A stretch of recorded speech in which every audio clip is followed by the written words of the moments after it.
Welcome back to Explaining Everything, the channel where we dive into the stories and mysteries behind everyday things.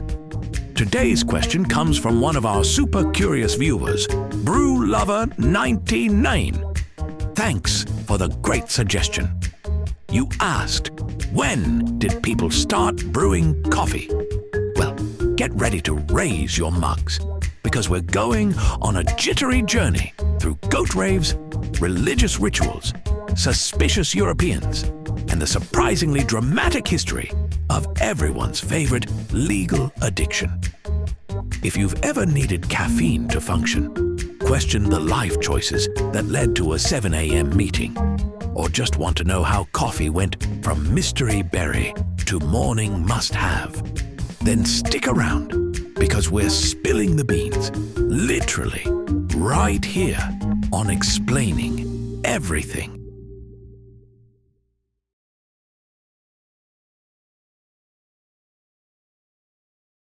Our story starts in Ethiopia, around the 9th century. Or maybe it doesn't.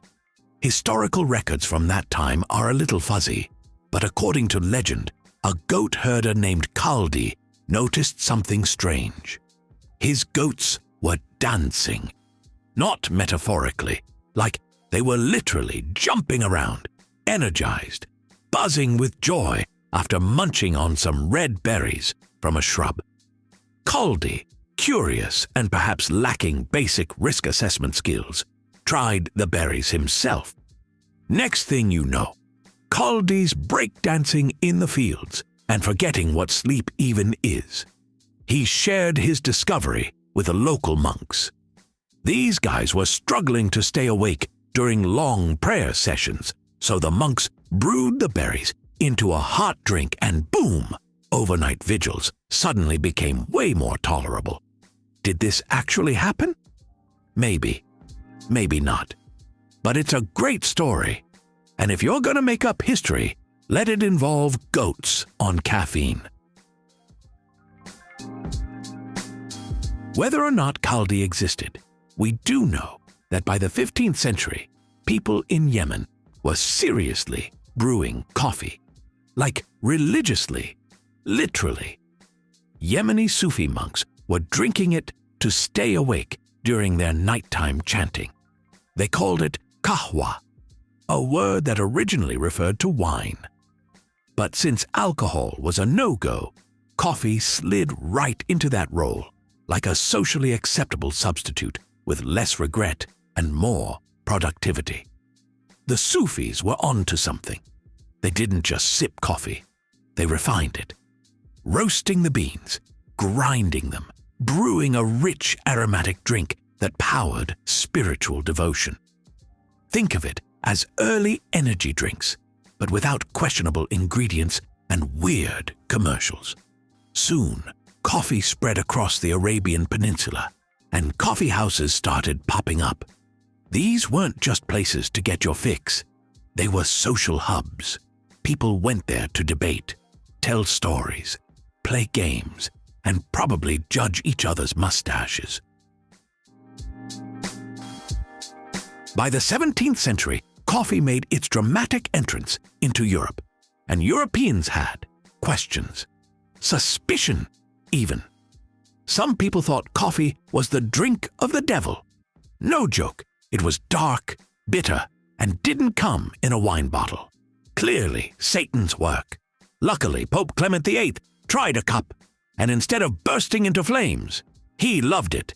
He reportedly said, "This devil's drink is so delicious, it would be a sin to let only non-believers enjoy it." Then, he blessed it. Yep, coffee got papal approval. Take that, tea. Once the church was on board, coffee exploded in popularity. Coffee houses popped up all over Italy, France, and England, becoming the 1600s version of Reddit, but with better wigs. In England, they were called penny universities, because for the price of 1 penny, you got a cup of coffee and access to lively, often pretentious conversation. It was like TED Talks, but with more powdered wigs and fewer PowerPoints. But not everyone was thrilled. In 1674, a group of English women wrote the Women's Petition against coffee. Their complaint? Coffee was turning their husbands into useless, chatty, caffeine-addicted blobs who spent more time in coffee houses than in the bedroom. They claimed coffee made men impotent and dull. Basically, this drink is killing our relationships and our fun. Please bring back beer.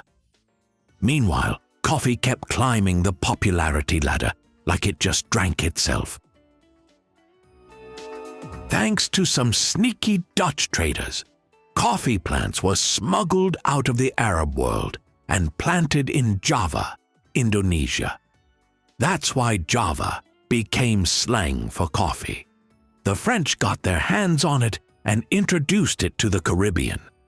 The Portuguese spread it to Brazil. The Spanish took it to Central America. Boom, tropical coffee empires were born. But here's where things get a bit darker. As coffee demand grew, so did its ties to colonialism and slavery. Entire plantations were built on the backs of enslaved people. Coffee became a global commodity, but at a terrible human cost. It's important to sip your latte with a little historical perspective. Not everything in your cup is frothy and sweet. Fast forward a few centuries, and coffee is everywhere. We've got espresso, French press, cold brew, and whatever that whipped Dalgona trend was during lockdown. It fuels offices, college students, and emotionally drained parents. It's a billion-dollar industry. And it's personal. People will fight over their favorite brewing method with more passion than political debates. Some like it black, some fancy it up with foam art, some pour in so much syrup it's basically dessert with a caffeine side hustle. And let's not forget coffee culture, the sacred ritual of going to a cafe, ordering your usual, pretending to do work while scrolling memes, and silently judging people who order decaf. So, when did people start brewing coffee? Somewhere between hyperactive goats and sleep-deprived monks, humans discovered that these little roasted beans had the power to transform societies. Coffee started as a religious aid, became a social stimulant, then a global obsession, and now it's the reason you're even awake enough to watch this video. Whether you love a frothy cappuccino, a gritty Turkish brew, or a questionable gas station cup at 3 a.m., just know you're part of a centuries-old tradition fueled by curiosity, caffeine, and probably a lot of overthinking. If you enjoy this video, or if you still can't sleep because you drank too much coffee, please like and subscribe. Also, if you have suggestions for our next video, feel free to share them in the comments below. We'll be sure to give you an acknowledgement for your contribution. Thank you for tuning in, and join us next time here in the channel that answers all the why, what, who, where, and how questions you've always wondered about, here on Explaining Everything.